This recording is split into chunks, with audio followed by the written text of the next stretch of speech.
Hi, I'm Maria Davo. I'm a teacher trainer, a researcher, and a school owner. And in this very short video, I will present the main points of my webinar on teaching online. So, first of all, I'm going to talk about both synchronous and asynchronous online teaching, and I will give you some tools and some tips. Um, so by synchronous, I mean platforms like Skype or Zoom, which is the one I've been using, or WebEx or Big Blue Button. In other words, platforms through which you can teach live. Mm?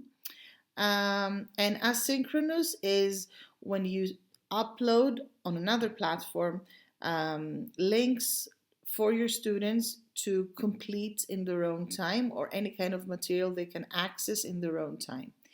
Before we start, some netiquette, some things we should be doing when teaching online synchronously or asynchronously. One thing is we need to look decent. We cannot be in our pajamas or anything like that.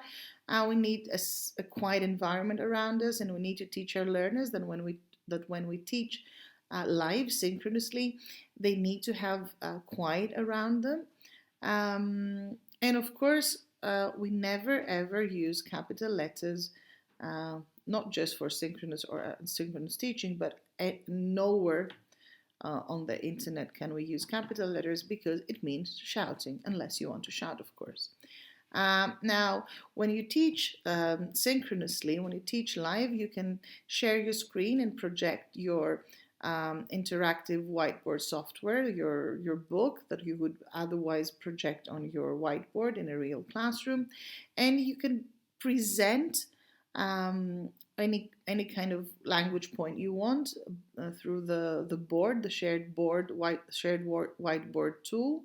And of course, you can explain, analyze, discuss questions. You can correct exercises with your students that you have pre-assigned. Um, you can do all kinds of dictations and spelling checks. You can correct exams and analyze each item. You can use live teaching for synchronous teaching for pair or group work through breakout rooms are great. And of course, you can mute or unmute your students as a group or individually or in any other arrangement you want.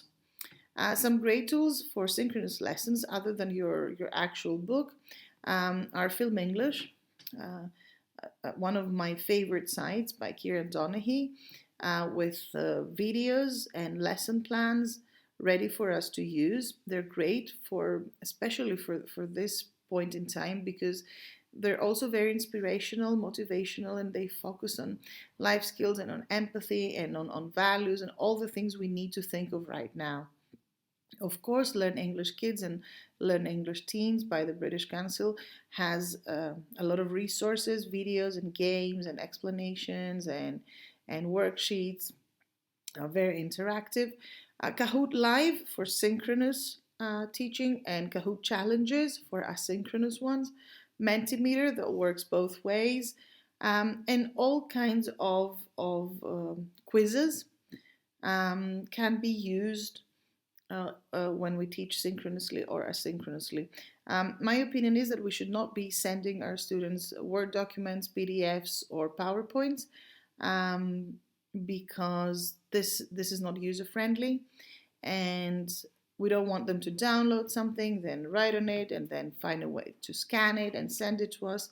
It's too much, it's too heavy, and in many ways it's a waste of time.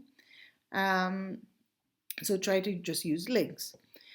If you teach asynchronously, it's good to have a platform where you post everything for your students. I've been using Edmodo. It works really well.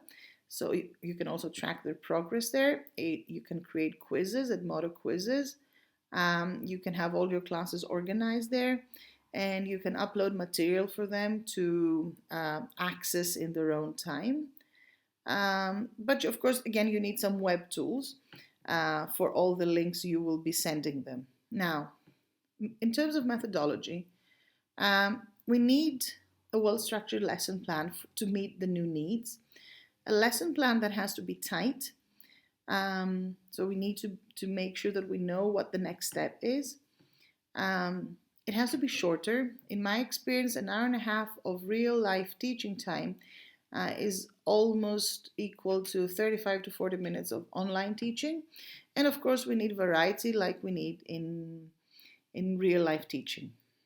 I call it real life teaching, but this is real life as well, of course. We haven't become cyborgs yet. So, in terms of the learner experience, one thing we need to have in mind is that learners should not be passive consumers of screen time. We need to create tasks that make them active participants and fellow travelers. Of course, we need to integrate all skills and all systems, language systems, but also make sure we do not forget of 21st century skills and, you know, try to incorporate them as well in our lesson plan, as well as the human element. They need to see you, they need to hear your voice, they need to feel connected with you. And this can happen more easily, of course, through the synchronous part of the lesson. And of course, we can use amazing tools like Edpuzzle for asynchronous teaching, especially where you can upload a recorded lesson with questions, interactive quizzes, open questions that students can do in their own time. Edmodo quizzes I mentioned before, Quizlet for vocabulary teaching and vocabulary practice, Kahoot challenges, quizzes, Socrative or Socrative, I don't know where the stress goes. For oral production, you can use Flipgrid, where students can upload their videos on questions or topics you have assigned, or they can use a video recorder or a voice recorder to send you tasks that require oral production. Never forget storytelling, my favorite. You can use Vooks for them to watch stories or YouTube videos. Lots of children's books are on YouTube. Or Oxford Owl, again, it has many resources with children's books. Another great resource are TED Talks, TED Lessons with a video of a talk, then a multiple choice exercise, and then topics to discuss or to give them as writing topics.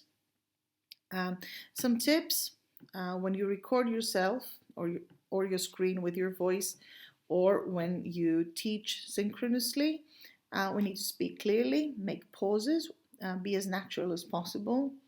And if necessary, and if we have a monolingual class, we can use the first language from time to time to explain or clarify things, because in a real classroom, we have all these non-verbal ways to convey meaning, like facial expressions and gestures and posture, but miming. But here we cannot rely as much on that.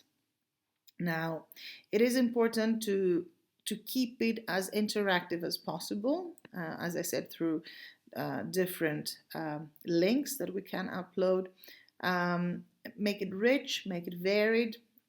With higher level students, we can use podcasts. My favorite podcasts are with Sam Harris, on which you can create discussion topics, questions.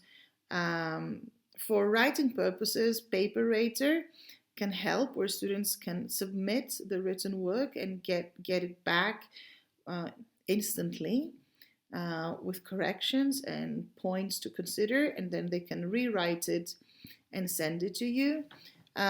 There's something similar from Cambridge, Write and Improve. And another thing we need to introduce now, if you haven't done it already, is alternative assessment and self-assessment, since it's more difficult for us to track their progress and assess them as we would do in our regular classes. You can ask them to evaluate themselves, assess themselves, track their own progress, say how they feel about their progress, and it's a unique opportunity for us to use an amazing tool and a life skill, self-assessment. Of course, we need to offer emotional support, and our lesson has to be offering emotional support by being creative and engaging and fun. You can do TPR. You can show things you do with your buddy and your students can repeat. You can send them real life videos or video challenges. You can use TikTok, a new tool I learned from my students, where you can create video challenges and then they can repeat them. You can ask them to create vlogs, and you can create your own vlog. Like we had one our quarantine days, and it was amazing. Generally add the human element. And the human element is for the teacher to be present. Now, of course, as a final word, we know that online teaching cannot replace face-to-face teaching and should not replace face-to-face teaching. But this does not mean that online teaching cannot be fascinating, engaging, and inspiring, as face-to-face teaching is. As a last thing, thank you. Be strong, be safe, be patient, spread love and kindness, teach and learn, and don't let them alone at this difficult time. Bye.